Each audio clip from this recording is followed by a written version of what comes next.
영생의 길을 물을 온 부자 가난에게 예수님은 재산을 다 팔아서 가난한 자에게 나눠주라고 그랬습니다. 그 가난은 재물이 많아서 근심하고 물러갔습니다. 그러자 예수님이 부자는 천국에 들어가기 힘들고 다시 강조하기를 약대가 바늘기에 들어가는 것보다 더 어렵다고 비유했습니다. 어렵다는 것은 불가능하다는 뜻은 아닙니다. 그런데도 아무리 비유이긴 해도 가능성이 제로인 예를 들었습니다.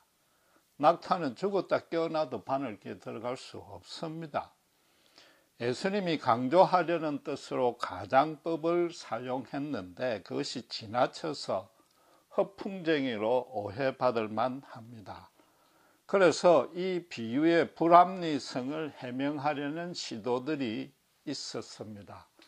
그 중에 타당성이 있고 설득력이 있는 설명이 두 가지가 있습니다. 첫 번째는 낙타가 헬라어로 카멜로스인데 배에 돛이나 닻을 오르내릴 때 굵은 그 밧줄도 헬라어로 카밀로스입니다. 몸의 철자 하나만 다릅니다. 그래서 바늘기와 아무 연관없는 낙타와라는 동물에 비교한 것이 아니라 굵기는 해도 실과 같은 종류에 속하는 밧줄에 비유했을 것이다 라고 추적을 하는 거죠. 그래서 성경을 제작한 마태나 후대의 그 필사자들이 실수로 잘못 기록한 것이라는 거죠. 그러나 여전히 밧줄은 또 바늘기에 들어갈 수는 없습니다. 두 번째 해명은 고대의 성곽에는 크고 작은 문 두 개가 항상 있었습니다. 큰 문은 주간에 사람이나 수레나 가축이 통상적으로 출입하는 문입니다. 그런데 밤이 되면 다 통행금지를 시키고 닫습니다.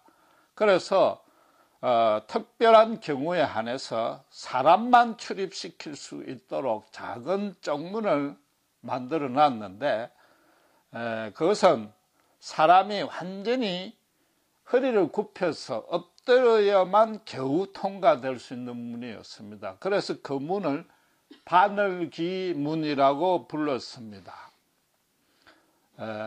이스라엘에서는 낙타가 가장 큰 동물인데다가 등에 혹까지 갖고 있으니까 진짜로 땅에 바싹 엎드려야만 통과할까 말까 한 그런 문이라는 거죠. 실제로 바벨론 탈무드에도 그쪽에서는 코끼리가 많고 가장 컸으니까 부자가 천국에 가는 것은 코끼리가 바늘기가 아니라 바늘기 문에 들어가는 것보다 어렵다라는 격언이 있습니다. 그래서 예수님이 당시 상황에 맞추어서 전해져 내려오는 경구를 인용했다고 보는 거죠. 사람이 바늘기 문을 통과하듯이 하나님 앞에 완전히 낮아져야만 천국에 간다는 것입니다. 이 비유는 이 해석은 가능성이 제로가 아닌 것입니다. 거기다가 부자 간원이 예수님 말씀에 순종하지 아니하고 돌아감으로 해서 영생을 놓쳤다는 그 사건과 연결해서 영적인 의미도 분명해집니다. 그래서 더 타당하게 여깁니다. 지금에 와서는 어느 쪽 그 해명이 맞는지 아무도 확정 지을 수는 없습니다. 바늘기 대신에 밧줄이라고 했다면 몸 하나만 다릅니다. 바늘기 문이라고 했으면 문이라는 글자 하나만 뺀 것입니다. 어쨌든지 간에 분명한 것은 예수님이 이 비유를 통해서 부자는 천국에 들어가기 너무나 힘들다는 것을 강조한 것입니다. 그런데 엄밀히 따지면 이 두 해명 다 석연치는 않습니다. 저에게는 미진한 부분이 많고 심지어 구태여 그렇게 해명을 꼭 했어야만 했을까 의심스럽기조차 한 것입니다. 왜냐하면은 25절에 이 비유를 들은 제자들이 반응이 어땠습니까? 심히 놀랐다고 합니다. 이건 그냥 단순히 더 크게 놀란 것이 아니고 엄청나게 크고 위급한 일을 당했거나 지금까지 전혀 듣고 보지도 못한 그런 기괴한 일을 봤을 때 크게 쇼크를 먹고 당혹했다는 얘기입니다. 그러니까 제자들이 그런즉 누가 구원을 얻으리까라고 질문을 한 것입니다. 이 질문 안에는 99.9% 이상 불가능하다는 뜻이 전제가 된 질문인 것입니다. 만약에 예수님이 밧줄이나 바늘기, 문일에다 비유를 했으면 제자들이 그렇게까지 놀라 자빠지지는 않았을 겁니다. 우리 선생님이 가장이 좀 심해서 그냥 그런가 보다 넘길 겁니다. 누가 갈 수 있는지 따지듯이 반문하지는 아니했을 것이단 말이에요. 이 기사를 마가와 누가도 기록하고 있는데 그들도 똑같이 바늘기라고 표현했습니다. 그래서 성경의 동일하고 유사한 내용을 그 기록한 형식과 어법과 단어를 상호 비교해서 비평하는 신학자들이 있습니다. 그들은 마가가 세 공간 복음서 중에 최초로 기록했고 마태와 누가는 그걸 참조해서 보완했다고 주장합니다.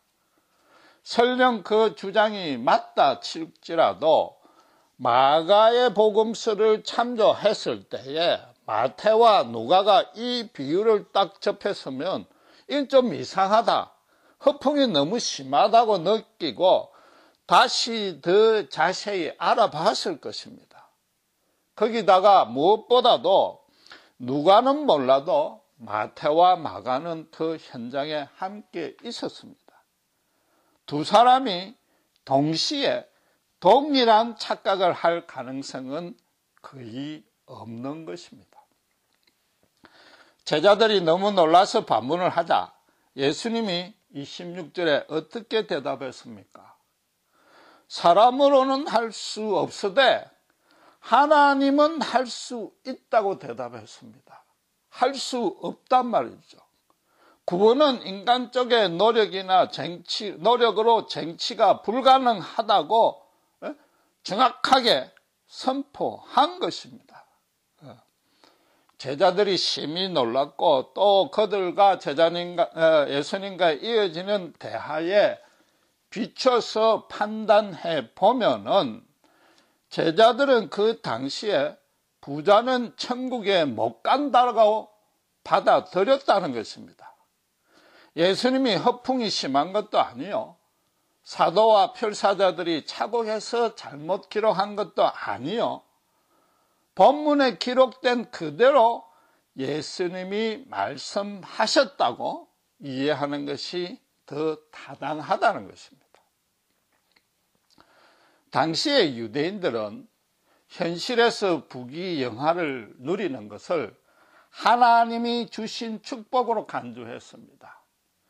그 정반대로 나면서 불구거나 문둥병 같은 불치병에 걸리면은 하나님의 저주를 받은 것으로 이해했습니다. 그들은 하루에 3번씩 기도하기를 자기들은 이방인으로 태어나지 아니하고 유대인으로 태어난 것 감사했고 남자로 태어난 것 감사했고 율법을 갖고 있는 것에 대해서 감사했단 말이죠. 단지 유대인이 아니라는 한 가지 이유로, 이방인이라는 이유로 하나님의 심판을 받아 마땅한 자로 여기고 그들을 멸시하고 교제도 안 했던 자들입니다. 세상에서 출세해서 권력과 명예와 재물을 많이 늘어나면 또 자식이 많아지면 하나님의 사랑을 더 받은 증거로 여겼단 말이죠. 혹시라도 그들이 영적으로 어리석어 보이는가? 절대 그렇지 아니합니다. 21세기 지금도 그것도 이단도 아닌 복음주의 기독교 진영 안에서조차 그렇게 가르치고 그렇게 믿는 자들이 많습니다. 아니, 지금은 오히려 그들이 더 주류가 되었습니다. 현대 신자들이 지금 이 본문의 현장에 있었다고, 그래서 부자 가난이 근심하고 돌아가는 모습을 보고 예수님의 이 낙타 바늘기 비유를 직접 들었다고 가정해 봅시다. 그럴 때에 제자들처럼 심히 놀라지 아니할 자가 과연 몇 프로가 있겠는가 말이죠. 이 제자들이 예수님을 3년간 따르긴 했지만은 뼛속까지 유대인이었단 말이에요. 복받은 것이 하나님의 은혜요. 하루에도 3번씩 그런 기도를 제자들도 했을 것이단 말이에요. 그러니까 예수님에게 그런 기도가 아무래도 이상하니까 어떻게 기도해야 됩니까? 라고 물은 것이죠. 그들도 하나님의 율법을 잘 지키고 장로의 유전도 어기지 아니하고 현실에서 모든 것을 다 갖추면서 이웃도 도와주고 사람에게 존경을 받았던 그 간언은 천국 문에 가장 가깝게 서 있다고 생각했습니다. 그런데 지금 예수님은 그야말로 천국에서 가장 멀다고 선포를 하니까, 만약에 그렇다면 과연 누가 천국에 갈 수 있습니까? 라고 당혹해질 수밖에 없었던 것입니다. 어떤 명제나 진술이 진리로 성립되려면 그 역의 역도 옳아야 됩니다. 쉽게 말해서 1+1이 2라는 진리가 옳게 되려면 2 빼기 1도 1이라는 것이 진리라고 증명이 되어야 되는 것입니다. 부자가 천국에 가는 것이 99.9%로 힘들다면 그 반대인, 그럼 가난한 자는 99.9%가 천국 가기 쉽다가 되어야 되는데 예수님의 뜻은 결코 그것이 아니란 말이에요. 부자라고, 그렇다고 해서 부자가 아무래도 남에게 피해주고 부정한 방법으로 죄를 지을 수밖에 없다는 그런 책망의 뜻도 아닌 것입니다. 가난한 자도 장발장의 예에서 보듯이 3일 굶어 남의 집에 담을 안 넘어가는 자는 없는 것입니다. 도덕적인 죄로 따지면 50보 100보란 말이죠. 예수님의 뜻은 현실적으로 부자인가 가난한가 그게 구원을 결정하는 요소가 안 될 뿐만 아니라 하나님의 은혜를 많이 받고 적게 받았다는 증거도 결코 될 수 없다는 것입니다. 유대인과 제자들의 뼛속까지 있는 그런 잘못된 생각, 심지어 하루에 3번씩 하는 그 기도가 얼마나 잘못된 것인지 틀린 것인지 지금 지적하는 것입니다.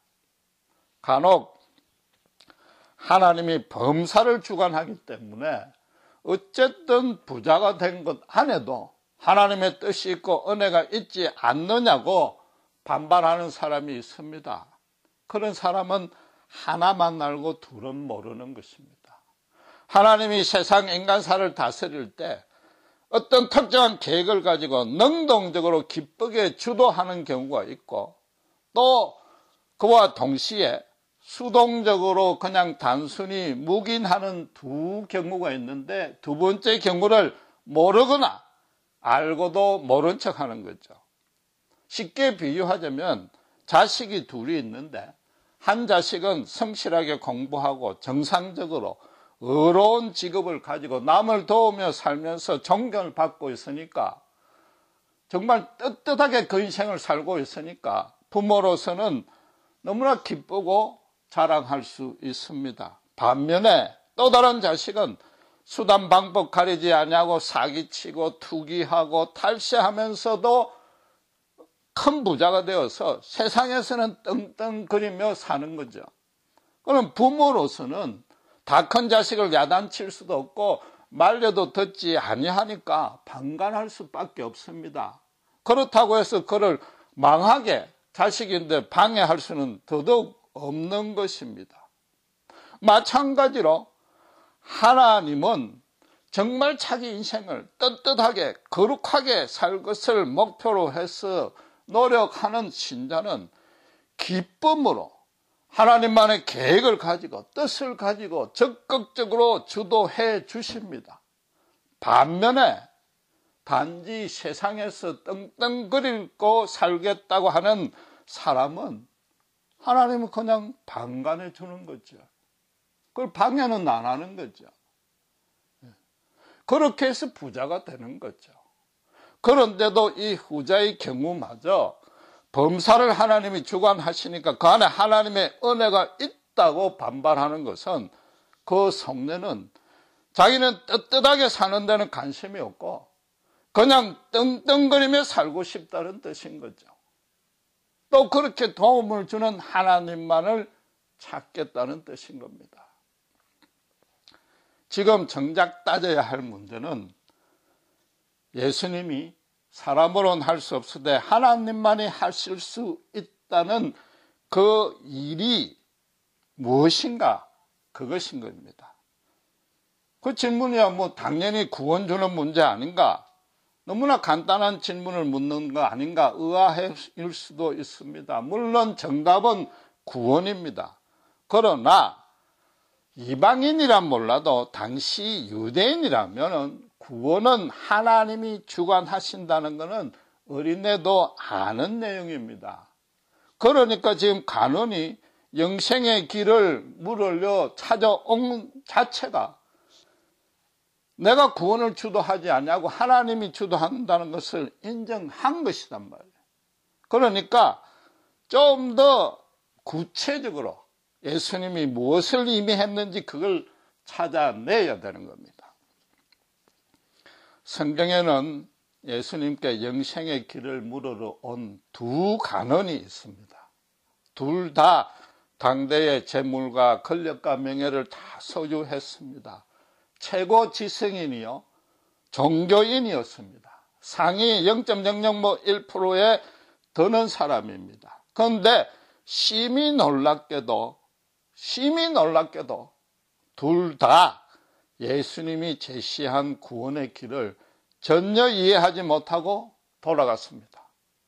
요한복음 3장의 니고데모는 물과 성령으로 거듭나지 않으면 하나님 나라를 볼 수 없다고 그러니까 어른이 되어서 엄마의 태에 어찌 다시 들어가는가 당혹해하며 돌아갔습니다.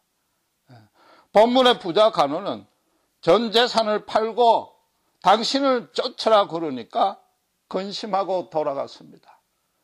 그럼 예수님이 영생의 길로 제시한 이 두 대답이 내용이 같은 겁니까? 다른 것입니까? 같은 겁니다. 다를 수는 절대 없습니다. 하나님의 구원의 길을 여러 사람에게 여럿으로 제시해서 사람으로 당혹해 할 일은 없는 것입니다. 구원의 길은 하나뿐입니다. 같은 길을 각자가 현재 처해 있는 여건과 그들의 영적인 실상에 맞추어서 인간 이해 수준에 낮추어서 대답했을 뿐인 겁니다. 둘 다 이해 못하고 돌아갔는데 성경에 보면은 이 부자 간원은 흔적도 없이 사라져 버립니다. 구원받지 못했다는 반증입니다. 대신에 니고데모는 나중에 보면은 공회에서 예수님을 죽일 모의를 하자 요한복음 7장 50절에 피고를 변호도 안 하고 재판할 수는 없다. 미리 형량을 정해서 판결부터 하는 것은 율법을 가르쳐야 될 자들이 율법을 위반하고 있다고 따졌습니다. 거기다가 나중에 요한복음 19장 39절에 보면은 몰약과 침향을 무려 100건이나 가지고 아끼지 아니하고 예수님의 장사를 돕습니다. 성경이 그 사실을 기록했다는 거 보면은 니고데모는 구원받은 것이 확실하다고 이해해야 됩니다. 현실적으로 봐서는 두 사람의 조건이 똑같았습니다.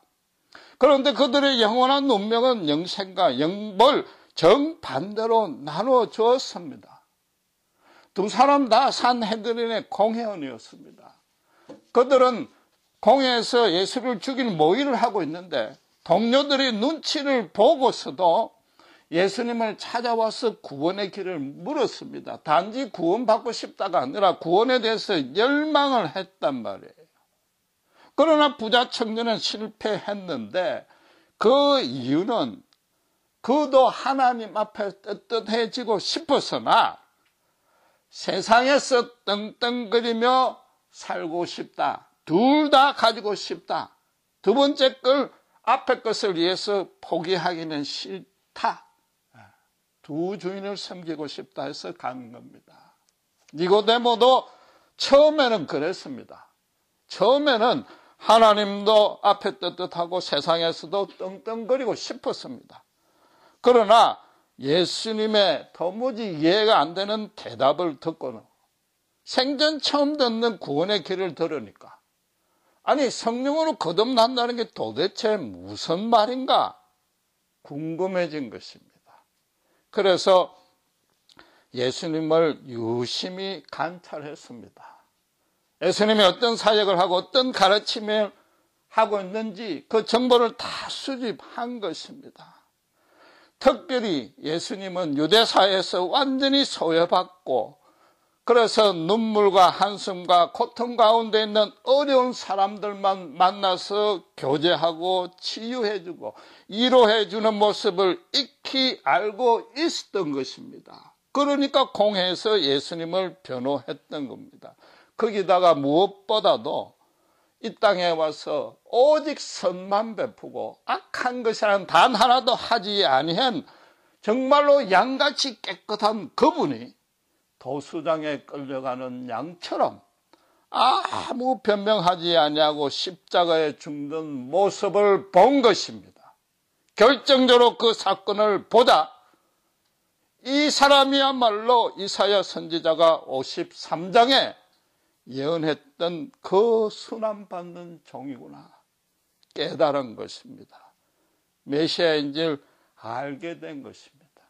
그 예수님이 자기를 십자가 죽음으로 내몬 유대 종교 권력자들조차도 저들은 아무것도 모르니 용서해달라고 너무나 큰 사랑의 품어 안고 있는 것을 보고 자기 생각이 틀렸음을 깨달은 것입니다. 나도 세상에서 떵떵거리며 살면서 또 하나님 앞에까지 떳떳하게 설 수 있다고 그 길을 찾았던 그 길이 그 생각이 얼마나 어리석은가 깨달은 것입니다. 하나님은 그렇다고 모든 것을 팔고 모든 것을 취소하고 당신만 무조건 따라라 하기 때문에 그 둘이 병행하는 것이 불가능한 것이 아니라는 겁니다. 그 둘이 공존할 수 없는 이유는 세상의 모든 영혼들이 더럽고 추하게 타락되어서 죄로 물들어 있기 때문에 이 죄인들이 사는 세상 안에서 생성되는 모든 것들이 더럽기 때문인 것입니다. 그 가운데 죄로 물든 사람들 그 가운데 바로 니고데모 자신도 포함되어 있음을 그는 깨달은 것입니다. 감히 하나님 앞에 고개를 떳떳하게 쳐들고 내 스스로 구원의 길을 찾겠다고 한 그 자체가 얼마나 큰 죄임을 깨달은 것입니다. 예수님이 니고데모나 청년에게 대답하신 그 말씀은 딱 한마디로 똑같습니다. 나를 쫓으랍니다. 당신을 쫓으란 말이죠. 예수님을 쫓으라 그 얘기입니다. 니고데모도 사실은 그 자리에서 물러갔지만은 예수님을 쫓은 것입니다. 예수님이 어떤 말씀을 하시고 어떻게 사역하시며 왜 십자가에 죽었는지 끝까지 지켜보고 따랐던 것입니다. 청년은 대신에 전 재산을 팔으라는 것이 예수님의 뜻이 아니고 구원의 길로 당신을 쫓으라. 당신과 전 재산 중에 어느 것을 따를 것인가? 예수님이 말씀하셨는데 그걸 예면하고 예수님과 등졌기 때문에 구원을 못 받은 것입니다. 니고데모에게 성령으로 거듭나라는 것도 마찬가지입니다. 고린도전서 12장 3절의 말씀대로 성령이 아니하고는 예수를 주라 시인할 수 없는 것입니다. 예수님이 또 십자가에 달리시기 직전에 제자들에게 어떤 말씀했습니까? 또 다른 보혜사 성령을 보내주는데 그 성령이 와서 죄에 대해서 심판할 것이며 그 죄의 성격이 뭐냐 하면은 요한복음 16장 9절에 예수님 당신을 믿지 아니한 것이 죄라고 그런 것입니다. 예수님을 쫓지 아니한 것이라는 거죠. 성령으로 거듭나라고 니고데모에게 말씀하신 그 내용도 당신을 쫓으라는 것입니다. 지금 예수님을 쫓고 하나님 앞에 모든 것을 바치는 것은 절대로 인간 스스로 할 수 없습니다. 둘 다 구원의 길을 물으러 왔지만은 하나님이 구원의 방법을 가르쳐 주시면 그대로 따르겠습니다. 시험 쳐서 내가 1등할 자신이 있습니다. 인간의 공적과 자격과 능력으로 내 죄를 희게 할 수 있습니다. 하나님 앞에서마저도 고개를 떳떳하게 쳐들은 것입니다. 구원을 마지막으로 결정하는 것, 구원을 주관하시는 것은 하나님이라는 것은 어느 누구나 아는 것입니다. 그러나 이들의 잘못은 뭔가 하면은 구원받는 가정조차도, 구원으로 걸어가는 길조차도 내가 선택하고 내가 판단하고 내가 결정하고 내가 수행할 수 있겠다고 믿고 그 길을 물으러 온 것입니다. 예수님 그분을 따르거나 그분을 자기 주인으로 삼을 생각이 없었던 것이고 청년은 처음에 왔던 그 생각을 전혀 바꾸지 아니했던 것입니다. 반면에 니고데모는 그 생각이 얼마나 잘못되었던지 예수님을 지켜보고 예수님을 따르고 예수님의 십자가를 보고는 너무나 큰 교만인 걸 깨달은 것입니다. 구원의 가정도 처음부터 끝까지 오직 하나님의 은혜요, 예수님의 십자가의 공로단 말이에요. 의다, 전적으로 예수님 때문에 구원받을 수 있다는 것을 깨달았던 것입니다. 예수님을 따른다는 것, 본문 이 청년에게 말씀하신 대로 빈 털털이가 되는 한이 있더라도 예수님 한 분으로 만족하겠다, 그 생각은, 그렇게 결단하고 헌신하고 실천하는 것은 결코 인간 스스로 할 수 없습니다. 우리 모두가 실감하듯이 실천하는 것은 아직도 가마득합니다. 그 생각을 바꾼 것조차도 우리가 한 것이 아니고 하나님이 해 주신 것이단 말이죠.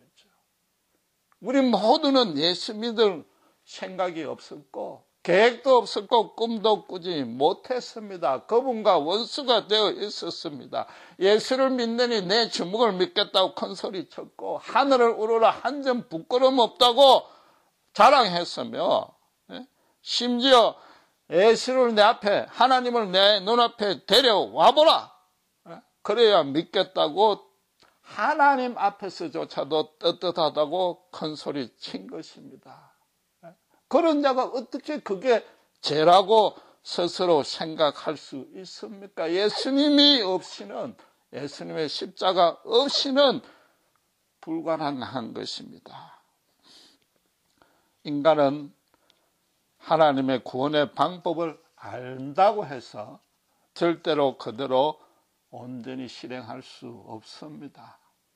제가 항상 강조하듯이 초등학교 도덕 교과서 하나만이라도 우리가 제대로 지킬 수 있었다면 예수님이 십자가에 죽으실 것도 이 땅에 오실 이유도 전혀 없는 것입니다.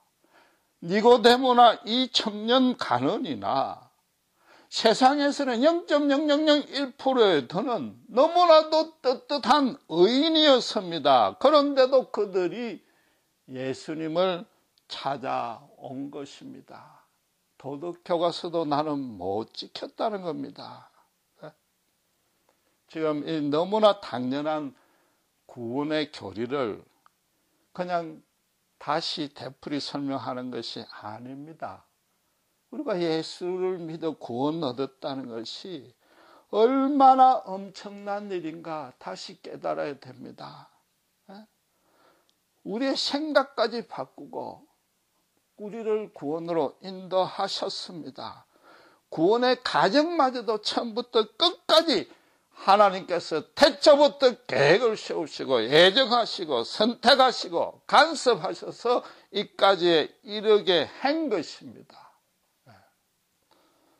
부자가 천국 가는 것이 낙타가 바늘기 들어가는 것보다 어렵다는 비유를 들었을 때 제자들이 심히 놀랐듯이 우리도 마찬가지로 주님의 은혜가 아니었더라면 그 생각조차 바꿀 수 없었다는 그 사실 앞에 우리도 심히 놀라야 되는 겁니다.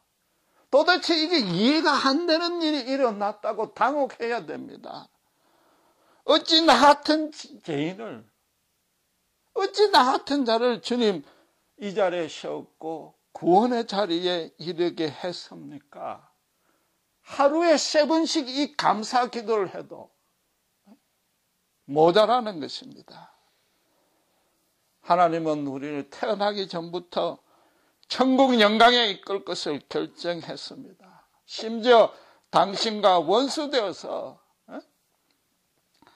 하나님 살아계신 걸 보여봐라는 식으로 그 자리에서 천벌받아 죽음 마땅한 그런 말도 안 되는 소리를 짓거리고 있었어도 하나님은 그때도 우리를 포기하지 아니하고 따뜻한 사랑의 눈길로 지켜보시고 우리의 생각까지 바꿔주신 것입니다.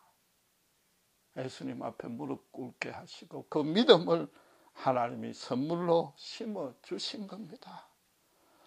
십자가만이 우리 인생의 소망이요 목적이요 기쁨이요 위로요 평강이 되게끔 만들어 주신 것입니다. 그 말은 하나님이 우리로 하여금 반드시 당신의 영광에 이르는 어떤 목적지로 이끌 계획이 있었다는 겁니다.